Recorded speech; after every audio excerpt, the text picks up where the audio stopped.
Every Which Way But Loose was a break from Clint Eastwood's turns as either a cowboy in westerns or as Dirty Harry Callahan. It's otherwise known as one of the two movies he stars alongside an ape or orangutan, if you will.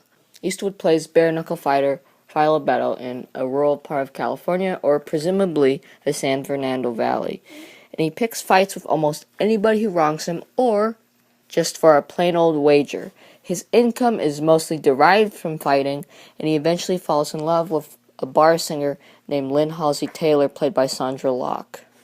Everything seems to be falling into place with the exception of a couple of run-ins with a buffoonish neo-Nazi gang, the Black Widows, and a pair of cops, until Lynn leaves without saying goodbye. Philo, Clyde the orangutan, and Orville, played by Geoffrey Lewis, go on a road trip to find her.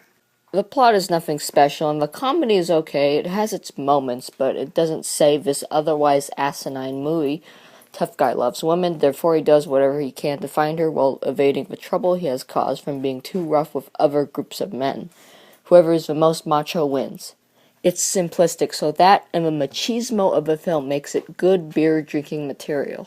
Clint Eastwood is okay in this movie as Philo Beto, who is a tough guy with a soft side for women. By all means, Eastwood is not a great actor with a lot of range, but he does have a grizzled attitude well. He knows how to be funny in a dry wit sort of way.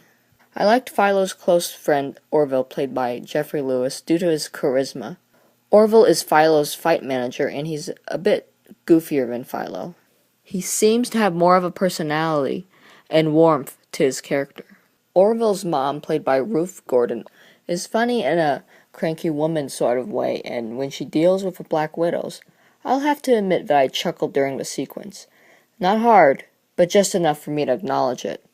I just find it funny when a seemingly helpless small woman with a hard edge actually delivers the hard edge and unleashes it upon a gang of buffoons. The Black Widow gang is full of cartoons and buffoons, and their hideout and attire is full of swastikas, SS patches, and German iron crosses.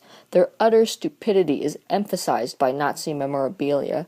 This choice was probably based on trying to get the most universally evil symbols and make the characters that inhabit them really stupid to enhance the idea that 9 times out of 10, good will triumph over evil. Also, the cops were as stupid as the Black Widows, which sends a message that the cops aren't the good guys all the time.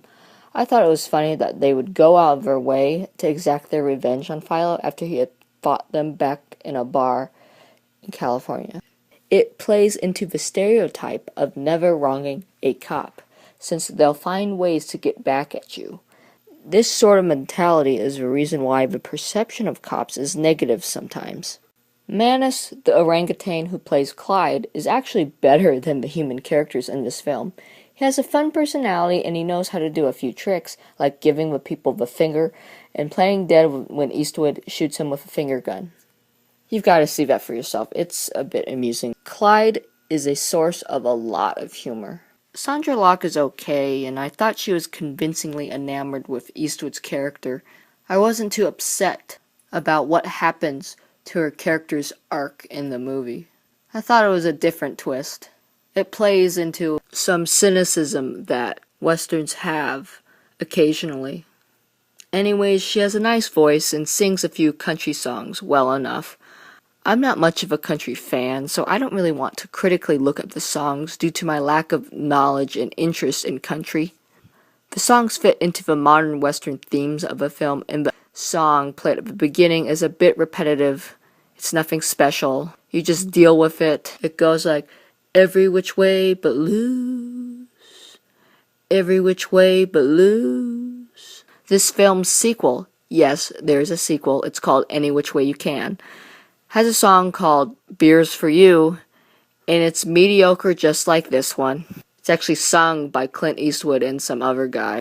The soundtrack is nothing to get excited about, but this is coming from someone who likes rock music over the slower sound and vibe of country. The humor doesn't really have any laugh-out-loud moments, but it's an amusing film. It's the equivalent of going to the circus. It can be entertaining as long as you don't think throughout the whole experience. Otherwise, you'll be majorly disappointed. The cops, the Black Widows, and Clyde the Orangutan provide the goofy comedy, and Eastwood remains as the quintessential dry wit as Philo. Orville's mom is the unexpected source of comedy in this movie, but let me comment on the writing, just a little bit, because I remember there's this character named Echo who becomes Orville's girlfriend later on. She tells him her name, which is Echo, so he's like, huh, what? And then she says it again, Echo, and then he gets it. It's a stupid joke, because, Echoes reverberates, because you can hear it like, Echo, echo, echo.